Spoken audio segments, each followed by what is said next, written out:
April 16th, 1945. A forest outside the German city of Haken. The air is a cocktail of spring mud and cordite. Rain, thin and persistent, slicks the bark of the skeletal birch trees and turns the forest floor into a greedy muck that pulls at boots. You can hear the war dying. It is not a peaceful sound. It is the shuddering cough of a distant artillery barrage, the angry chatter of a lone MG-42 firing its last belt of ammunition into the indifferent trees, and the constant, grinding groan of American armor chewing up the fatherland's roads. For 32-year-old Clara Hempel, a former telephone operator for the Luftwaffe Auxiliary, the world has shrunk to the forest, the rain, and the muzzle of the M1 Garand pointed vaguely in her direction. Her gray-green uniform, once a source of modest pride, is now just a damp woolen shroud, caked with dirt from a dive into a ditch hours earlier. She is one of perhaps 30 Germans, a ragged collection of weary old men from the Volkssturm, teenage boys from the Hitler Youth with fear-slicked faces, and a handful of regular Wehrmacht soldiers who look hollowed out as if their souls have already surrendered. They are being herded by GIs from the U.S. 8th Infantry Division, part of the 9th Army. The Americans are not cruel, merely efficient. Their movements are economical, their faces grimed with the exhaustion of a long, brutal campaign. They are boys from Ohio and Texas and California, and they just want this to be over. Clara keeps her eyes fixed on the back of the man in front of her, a baker from Dusseldorf, whose age could be anywhere between 50 and 70. His shoulders slump with a defeat so total it seems to have physically bent his spine. She thinks of her own children, Rolf and Anya, somewhere near Berlin. Are they safe? Do they even have a home to return to? The thought is a physical pain, a hot poker twisting behind her ribs. A jeep, its canvas top soaked dark green, churns up the muddy track, parting the line of prisoners. A young officer with a sharp jaw and weary eyes under his helmet looks them over. His gaze pauses on Clara, the only woman in the group. He speaks to a sergeant walking alongside the column. The words are lost in the engine's growl, but the intent is clear. The sergeant, a thick-necked man with a Thompson submachine gun slung over his shoulder, nods and stomps over to her. You, out of the line, Raus. The German word sounds awkward and harsh in his American mouth. He gestures with his chin toward the jeep. Clara's heart hammers against her ribs.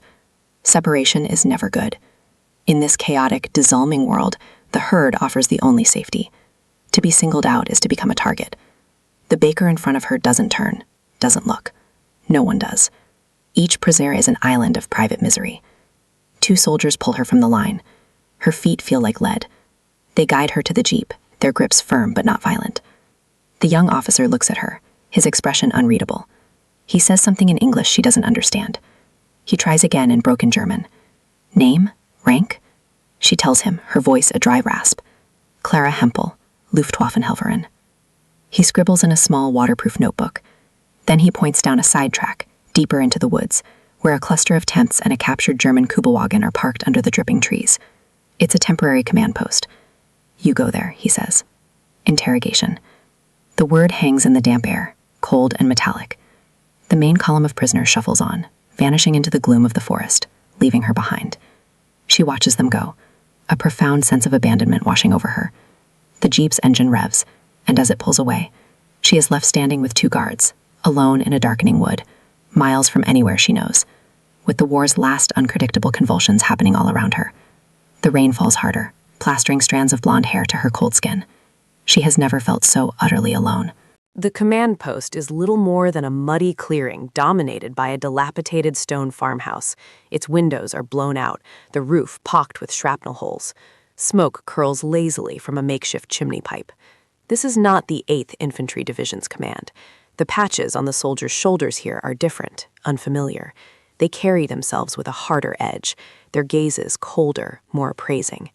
These men belong to a small, detached counterintelligence corps unit, operating on the fringes of the advance, tasked with hunting down high-value targets, Gestapo, SS, war criminals, in the chaotic tide of Germany's collapse. They have seen the newly liberated camps. They have smelled the stench of Buchenwald and Dora Mittelbau, and it has burned away any compassion they might have once possessed. To them, every German uniform is now a shroud for a monster. Clara is not taken to a tent. She is shoved toward the farmhouse and prodded down a set of steep stone steps into a root cellar. The air is thick with the smell of damp earth, rotting potatoes, and stale sweat. A single bare bulb, powered by a sputtering generator outside, casts a harsh yellow light, throwing long, distorted shadows. A heavy wooden table stands in the center of the room. Behind it sits a man in his late 30s, a captain. His name is John Corbin. His face is a mask of cold fury, etched with lines of sleeplessness and disgust. He doesn't look at Clara as she is pushed onto a crude wooden stool. He is studying a file. 2 other men stand in the shadows behind him, cradling their rifles. They are not guards, they are predators. Clara Hempel, Corbin says, his voice flat, without inflection. He looks up, and his eyes are like chips of ice. Luftwaffe Signals Auxiliary, stationed at the Esslingen Airfield Communications Bunker. It is not a question. It is a statement of fact. She nods, her throat too tight to speak. He knows who she is. This is not a random interrogation. The airfield, he continues, leaning forward, his voice dropping to a near whisper, was adjacent to the Echterdingen subcamp, a satellite of Natzweiler-Struthof. You know it? Clara feels a fresh wave of cold dread. She knows of the camp. Everyone knew of it, but no one spoke of it. It was a place of shadows and whispers. I worked in the bunker, she stammers in German. I never went there. I never saw. Liar! Corbin spits the word. He slides a grainy photograph across the table. It is a picture of a woman in a uniform similar to hers, standing with 2 SS guards, smiling. The woman looks vaguely like her, same hair color, same general build, but it is not her. The face is harder, the eyes different. This is you. A witness identified you, an informant. His words are hammer blows. He says you passed information to the guards, names of prisoners who were planning to escape. You were a collaborator, an accessory. This is a nightmare. A story is being constructed around her, a fiction that will kill her. No, she whispers, shaking her head frantically. That is not me. I swear it. I have children. I would never. The captain slams his hand on the table, making the bulb flicker overhead. Your children don't matter. Do you think the children who died in that camp mattered to you? He stands, his shadow engulfing her. He circles the table, his boots crunching on the dirt floor. He stops behind her, his voice a venomous hiss in her ear. We found the records. We know what they did there. We found the graves. There is no trial for animals like you. There is only justice. He walks back to the table and picks up a single sheet of paper. It's a field execution order, pre-typed, with a blank space for the name. He takes a pen from his pocket and slowly, deliberately writes her name on the line. He signs it with a flourish. Captain John Corbin, CIC. He holds it up for her to see. The German words are stark and brutal. Todesurteil, death sentence. The cellar seems to tilt, the yellow light swimming before her eyes. The sound of the generator outside fades to a dull roar, and all she can hear is the frantic, useless beating of her own heart. The sentence has been passed not by a court, but by a man who has appointed himself judge, jury, and executioner in a damp, forgotten cellar. The cellar door creaks open. The 2 men who were standing in the shadows move forward. One grabs her left arm, the other her right. Their grips are like iron bands. Clara doesn't struggle.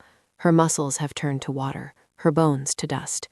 The reality of the paper, of the signature, has paralyzed her. This isn't happening. It is a hallucination brought on by fear and exhaustion. But the rough texture of the soldier's sleeve against her cheek is real. The smell of his sweat is real. The cold stone steps she is being dragged up are real. They emerge into the gray, drizzling afternoon. The world seems strangely muted, the colors leached out, as if she is already looking at it from a great distance. The generator still putters nearby, a monotonous, indifferent heartbeat. They are not taking her back toward the main track. They are pulling her behind the farmhouse, toward a dense thicket of pines where the shadows are deepest. A 3rd soldier is there, waiting. He is leaning against a tree, smoking a cigarette, a shovel propped next to him. A freshly dug rectangular patch of earth is visible a few yards away. It is small, a grave. The sight of it finally breaks through her shock. A guttural sound, a half-sob, half-scream escapes her lips. This is it. This is the end. There will be no appeal, no reprieve. Her life is measured in the few yards between the farmhouse and that patch of dark, wet earth. The thought of Rolf and Anya returns, a physical agony that eclipses even the terror of death. They will never know what happened. They will wait for a mother who is never coming home, a mother who will simply vanish into the mud of a forgotten forest. They will grow up orphans, thinking she abandoned them. At the edge of the clearing, near the muddy track leading to this small, self-contained universe of vengeance, stands a different kind of American soldier. U.S. Army Sergeant Frank Miller, 709th Military Police Battalion, leans against the fender of his Willys Jeep, a white band with the letters MP stretched taut around his helmet. He and his driver, Private David Chen, have been tasked with the infuriatingly vague duty of liaison and perimeter security for this CIC outfit. It's a job Miller hates. CIC operatives were a breed apart, secretive, arrogant, and operating by a rulebook no one else ever got to read. Miller, a former police detective from Chicago, is a man who believes in rules.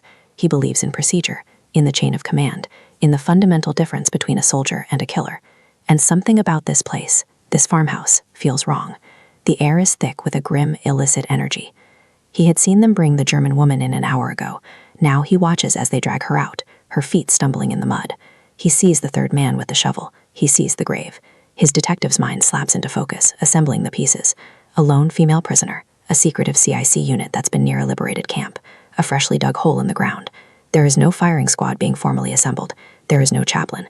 There is no officer of the day present. This isn't a military execution. This is a lynching. Private Chen, a quiet, observant young man from San Francisco, stands by the Jeep's mounted .30 caliber machine gun, his eyes following Miller's gaze. "Sarge," he says, his voice low. "What's going on over there?" Miller doesn't take his eyes off the scene. He sees the woman stumble, her knees buckling. He sees the soldiers haul her upright. "It's wrong, Chen," Miller says, his voice a low growl. "It's murder." He pushes himself off the fender, his hand instinctively going to the .45 pistol holstered at his hip. He knows the risks. He's a sergeant. The man in charge over there is a captain. Confronting an officer, especially a CIC officer, is a career-ending, if not life-ending move. But the sight of that woman, the shovel, and the cold, methodical cruelty of it all overrides his instinct for self-preservation. It is a line that cannot be crossed. "Stay with the Jeep," he orders Chen, "but keep your eyes open." He adjusts his helmet, takes a deep breath, and begins the long walk across the muddy clearing toward the trees. The ground seems to resist every step Frank Miller takes. The mud sucks at his boots, a physical representation of the institutional inertia he is about to challenge. 50 yards. 40. He can see the scene more clearly now. Captain Corbin has emerged from the farmhouse and is standing near the trees, arms crossed, watching the proceedings with an air of grim satisfaction. The two soldiers are forcing Clara toward the edge of the grave. She is no longer fighting, but has gone limp, a dead weight they have to half carry, half drag. Her head is bowed, her blonde hair matted with rain and dirt. As Miller gets closer, he can hear her murmuring something in German, a frantic, broken whisper. It's not a prayer, it's a message, a last will and testament spoken to the indifferent pines. "Sagen Sie meinen Kindern," she gasps, her voice ragged with terror and grief. "Tell my children. Sagen Sie ihnen, ich habe versucht zu leben. Tell them I tried to live." The words, so simple, so desperate, pierce the cold air and land in Miller's soul. This is not an animal being put down. This is a mother thinking of her children at the very end. The thought of his own wife and daughter back in Illinois flashes through his mind. He feels a surge of cold, righteous anger. This stops now. He unholsters his Colt M1911 pistol, not raising it, but holding it firmly at his side. The metallic weight is a comfort, a small piece of authority in a world gone mad. He is 10 yards away when one of the soldiers holding Clara looks up and sees him approaching. The soldier tenses. "Captain," he barks. Corbin turns, his face twisting into a scowl of annoyance when he sees the MP sergeant.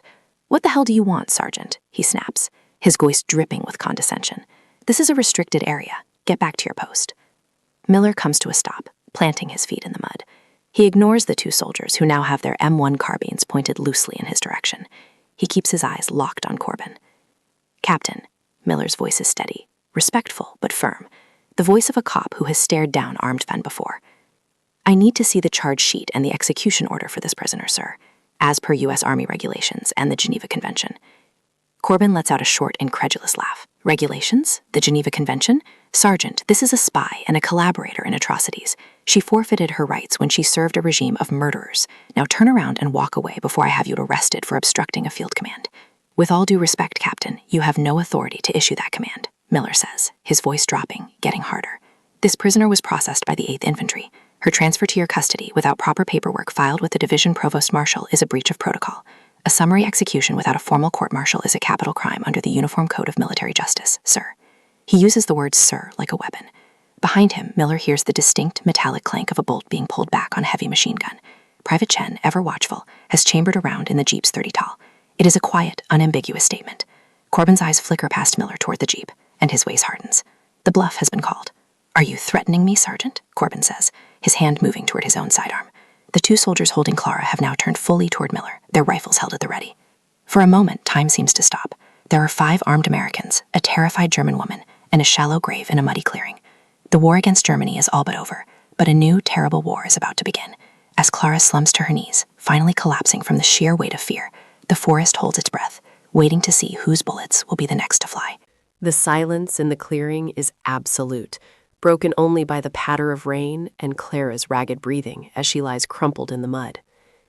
Captain Corbin's eyes are locked on Miller, a furious internal battle playing out across his face.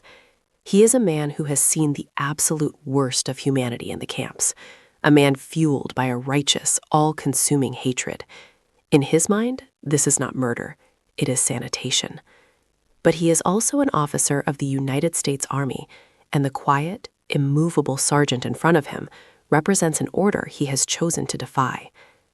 The sound of that machine gun bolt was not just a threat. It was a reminder of a larger system, a system of rules and consequences that reached far beyond this muddy patch of forest. A firefight here, American against American, would bring down an avalanche of inquiries. His entire covert operation would be exposed. His career would be over. His war would end in disgrace. He glances at the woman on the ground, then back at Miller's unwavering gaze. The fire in his eyes dies down, replaced by a cold, bitter resignation. "You're a fool, Sergeant," Corbin hisses, the words laced with venom. "A naive fool. You have no idea what these people are." He turns to his men. "Get her up. Take her to the holding tent." He spits on the ground near the edge of the open grave. "You want her? You can have her. File your goddamn paperwork. I've got real monsters to hunt." He turns his back on them all and stalks toward the farmhouse, his defeat radiating from him in palpable waves. The 2 CIC soldiers look at each other, then at Miller. Slowly, reluctantly, they lower their carbines. The confrontation is over. The tension breaks like a fever. Miller holsters his pistol, his hand trembling slightly from the adrenaline. He walks over to Clara and kneels beside her. "Ma'am," he says softly in English, then tries in halting German. "Es ist okay. You are safe."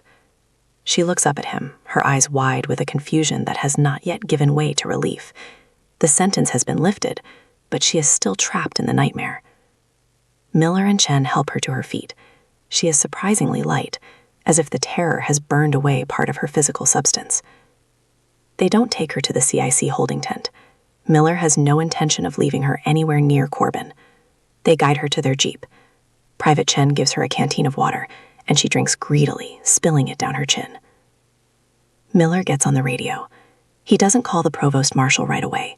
He calls his own company commander, a steady, by-the-book captain he trusts. He keeps his report concise, professional, omitting the armed standoff, but making the core details clear. A female POW taken from the main processing line, an irregular interrogation by a CIC unit, and an imminent summary execution prevented under MP authority. He requests immediate orders for the prisoner's transfer. The response is swift. An hour later, a truck arrives. Clara Hempel is formally signed into the custody of the 709th Military Police Battalion. She is taken away from the dark forest and the farmhouse of horrors, transported to a large, newly established temporary enclosure for German prisoners near Iserlohn. It is a place of order, of registration numbers and Red Cross tents. It is a prison, but it is one governed by rules, not by one man's rage. It is a place where she can live. Clara would spend the next year in captivity, eventually being transferred to a camp in the American zone. She would learn of the end of the war through camp announcements, of the fall of Berlin, of the fate of her nation. Through the tireless efforts of the Red Cross, she would eventually receive a letter, its paper worn thin from travel, telling her that her children, Rolf and Anya, were alive and safe with an aunt in the countryside. She was officially released in the summer of 1946. The fate of Captain Corbin remains buried in the sealed and classified records of the Counterintelligence Corps, a footnote in the chaotic final days of the war in Europe. He was likely never formally punished, his actions swallowed by the moral ambiguities of the moment.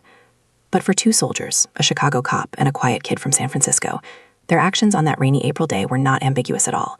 They upheld their duty, affirming that the rule of law is what separates an army from a mob, and justice from revenge. And for one German mother, their courage meant the difference between a shallow grave and a future. It meant her whispered message was not an epitaph, but a promise she would one day be able to keep.